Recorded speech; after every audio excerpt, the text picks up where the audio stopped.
हरे कृष्ण। भगवान विष्णु सभी के पालक, सारक और सर्जक हैं। उनके चरणों में समर्पण जीवन की वास्तव में सफलता की चरम सीमा है और इसीलिए प्रत्येक मनुष्य को प्रति क्षण दिव्य भगवान का नित्य स्मरण, चिंतन और नाम जाप करना चाहिए। और इसी विचार के साथ आइए आज की भाद्रपद मास कथा अध्याय 21 में आगे बढ़ाते हैं और सुनते हैं आज की भाद्रपद मास कथा।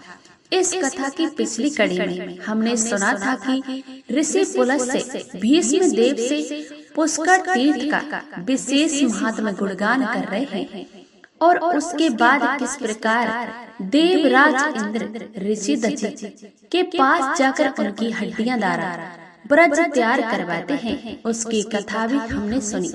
चलिए उसी कथा को अब आगे बढ़ाते हुए सुनते हैं आज की भाद्रपद मास कथा। आइए आज की कथा आरंभ करते हैं।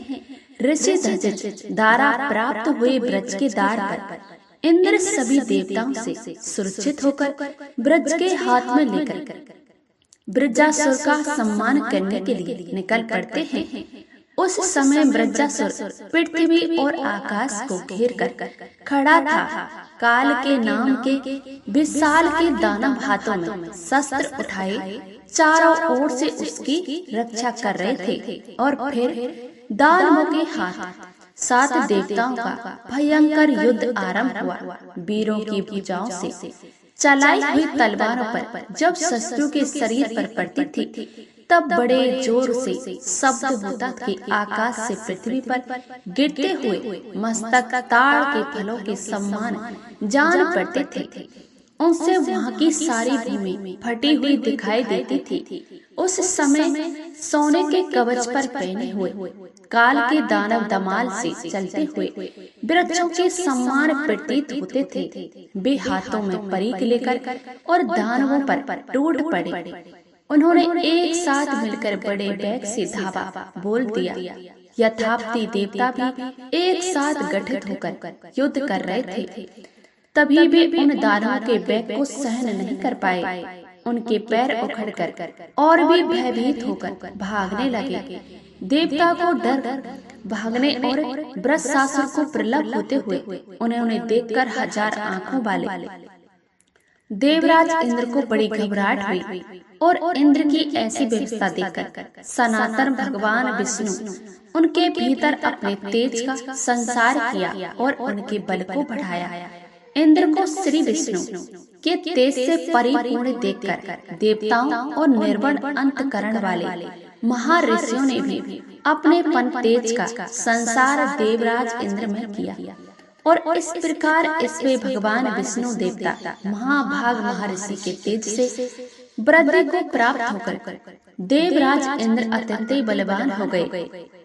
देवराज इंद्र को सबल जानकर वृक्षासुर ने बड़े जोर से सहनाद किया। उसकी विकट गर्जना से पृथ्वी, दिशाएं, अंतरिक्ष, धूलोक और आकाश में सभी कांप उठे। भागकर सिद्धनाद सुनकर इंद्र को बड़ा संताप हुआ। उनके हृदय में भय समा गया और उन्होंने बड़ी उतावली के साथ अपना महान ब्रज अस्त्र उसके ऊपर छोड़ दिया। इंद्र के ब्रज का आघात पाकर वह महान असुर निस्साड़क होकर पृथ्वी पर गिर पड़ा और उसके बाद संपूर्ण देवता तुरंत आगे बढ़कर ब्रजासुर के वध से संपन्न हुए। शेष देवताओं को मारने लगे। देवताओं की मार पड़ने पर वे महान असुर भय से पीड़ित होकर वायु के समान वेग से भागकर अगाध समुद्र के जाकर छिप गए। वहाँ एक तंत्र होकर सबके सब तीनों लोगों को नाश करने के लिए आपस में सलाह करने लगे। उनमें से जो विचार था उन्होंने अनेक प्रकार के उपाय बताए और अत्यंत गतवा ये निश्चय हुआ कि तपस्या से संपूर्ण लोग टिके हैं।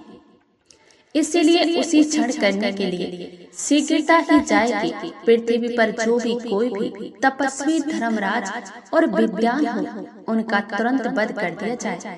उनके कष्ट न जाने पर संपूर्ण जगत का इस पर नाश हो जाएगा। समग्र रूप दुर्गा आश्रय लेकर उन्होंने तिरुवन का विनाश आरंभ कर दिया। वे रात्रि में कुपित होकर निकलते और पवित्र आश्रमों में, मंदिरों में भी उन्हें मिलते, पकड़कर खा जाते। उन दुरात्माओं ने वरिष्ठ के आश्रम में जाकर 88 ब्राह्मणों का भय सट दिया। उन वन में और भी जितने तपस्वी थे, उन्होंने भी मौत के घाट उतार दिया।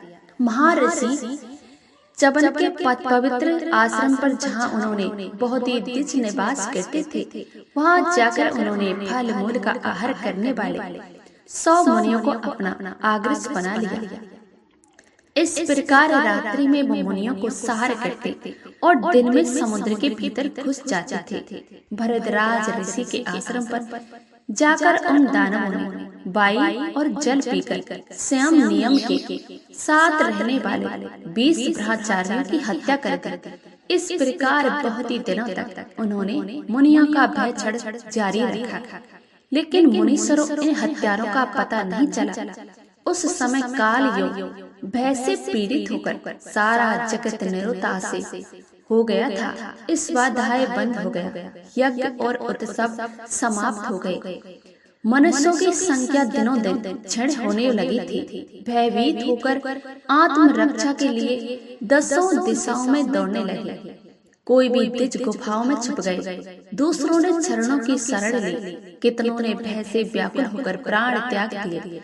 और इस प्रकार यज्ञ और उत्सवों से रहित होकर जब सारा जगत नष्ट होने लगा, तब इंद्र सहित सभी देवता व्यक्तित होकर भगवान श्री नारायण की शरण में गए और उनसे कहने लगे। देवताओं ने कहा, हे प्रभु, आप ही हमारे जन्मदाता और रक्षक हैं, आप ही सहार हैं, भरण पोषण करने वाले हैं। चर और अचर से संपूर्ण जगत की सृष्टि आपसे ही हुई है। पूर्व काल में ये भूमि नष्ट होकर सरलता से मैं चली गई थी। उस समय आपने ही 12 रूप धारण करके संसार हित के लिए इसका समुद्र से उद्धार किया था।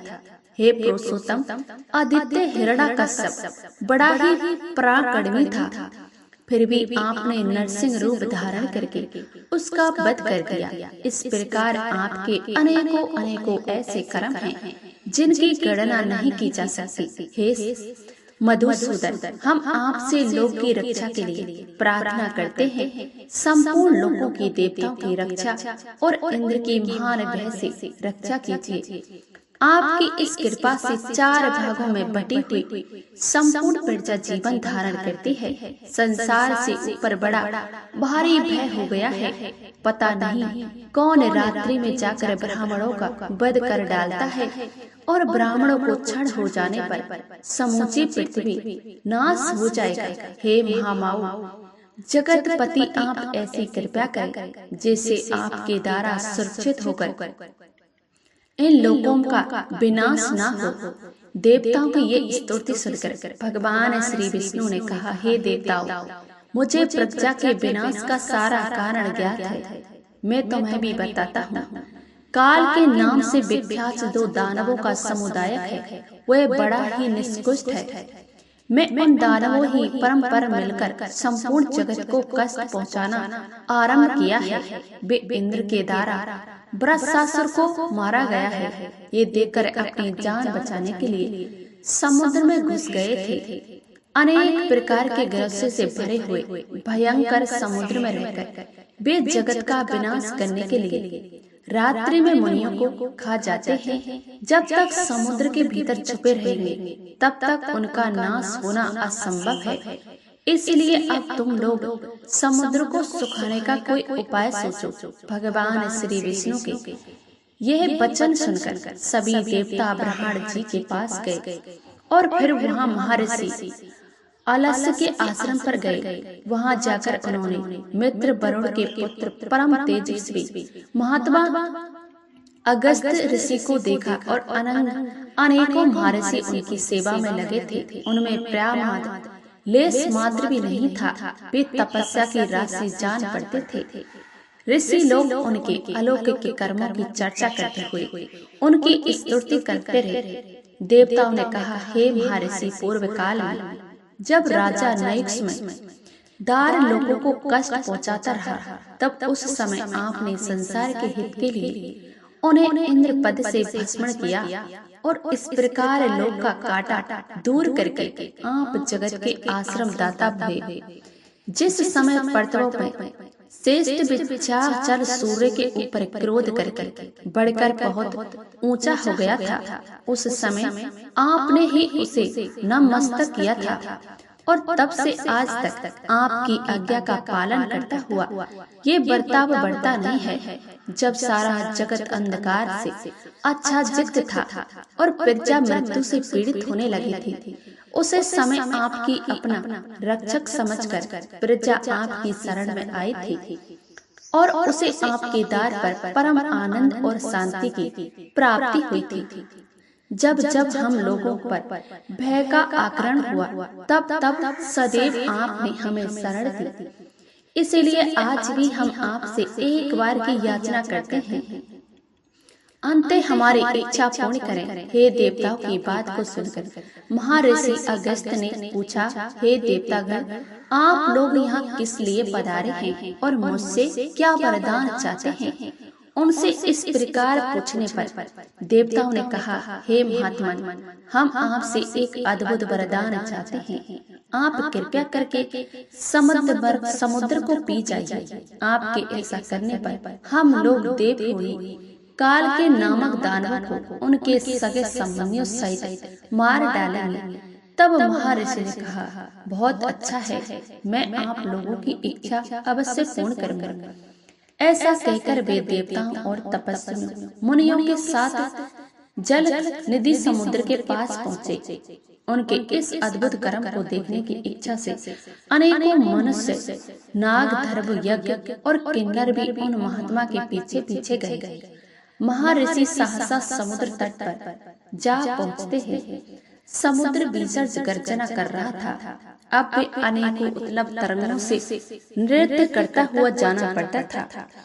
महर्षि अगस्त्य के साथ संपूर्ण देवता, गंधर्व, नाग और महाभाग मुनि जब महासागर के किनारे पर पहुंचे, तब महर्षि ने समुद्र को पी जाने की इच्छा से उन सबको लक्ष्य करके कहा, हे देव, संपूर्ण लोगों का हित करने के लिए इस समय इस महासागर को पी लेता हूँ। अब आप लोगों को जो कुछ करना हो शीघ्र ही कीजिएगा। इतना कहकर वे सबके देखा देखते समुद्र को पी गए और ये देखकर इंद्र आदि देवताओं को बड़ा विस्मय हुआ और वे महर्षि की स्तुति करते हुए कहने लगे, हे आप तो हमारे रक्षक हो, लोगों को नया जन्म देने वाले हैं। आपकी कृपा से देवताओं सहित संपूर्ण जगत का आक्षेप नहीं हो सकता है। इस प्रकार संपूर्ण देवता उनका सम्मान कर रहे थे, प्रदान कर रहे थे, गंधर्व हर्षनाद कर रहे थे। महर्षि के ऊपर दिव्य पुरुषों की वर्षा हो रही थी और उन्होंने वास्तव में संपूर्ण महासागर को जल शून्य कर दिया। जब समुद्र में एक बूंद भी पानी नहीं रहा, तब संपूर्ण देवता हर्ष में आकर हाथों में दिव्य आयुध लिए दाना पर प्रहार करने लगे। महाबली देवताओं को बैक असनों के लिए ऐस हो गए। उनकी मार खाकर भी वे भीष्म दानव को घड़ी घमासान युद्ध करते रहे, लेकिन वे पवित्र आत्मा मुनियों की तपस्या से गंध हो चुके थे। इसीलिए पूर्ण शक्ति लगाकर वे यत्न करते रहने पर भी देवताओं के हाथों से वे मारे गए। दानवों के मारा गया देखकर देवताओं ने अनेक प्रकार के सुंदर वचनों द्वारा मुनि श्रेष्ठ अगस्त्य का गान और स्तवन किया। देवताओं ने कहा, हे महाभाग, आपकी कृपा से संसार लोगों को बड़ा सुख मिला। काल के दानव बड़े ही कुर्क और पराक्रमी थे, वे सब आपकी शक्ति से मारे गए। हे लोग रक्षक महर्षि, अब इस समुद्र को भर दीजिए।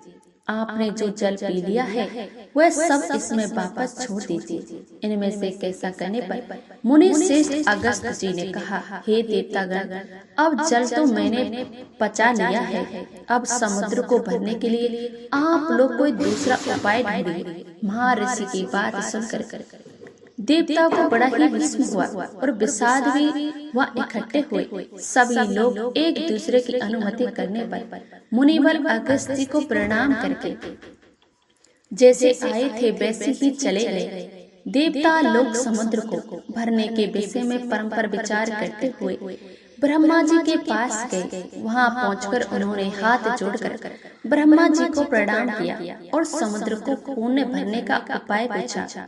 और तब लोग पितामह ब्रह्मा ने उनसे कहा, हे देवताओं, तुम सभी भी लोग इच्छानुसार अपने अनिष्ट स्थान में चले जाओ। अब बहुत दिनों के बाद समुद्र अपने पूर्ण अवस्था को प्राप्त होगा। महाराज भगीरथ अपने कुटुंबी जनों को तारने के लिए गंगा जी को तारने उन्हीं के जल से पूर्ण समुद्र को भर देंगे।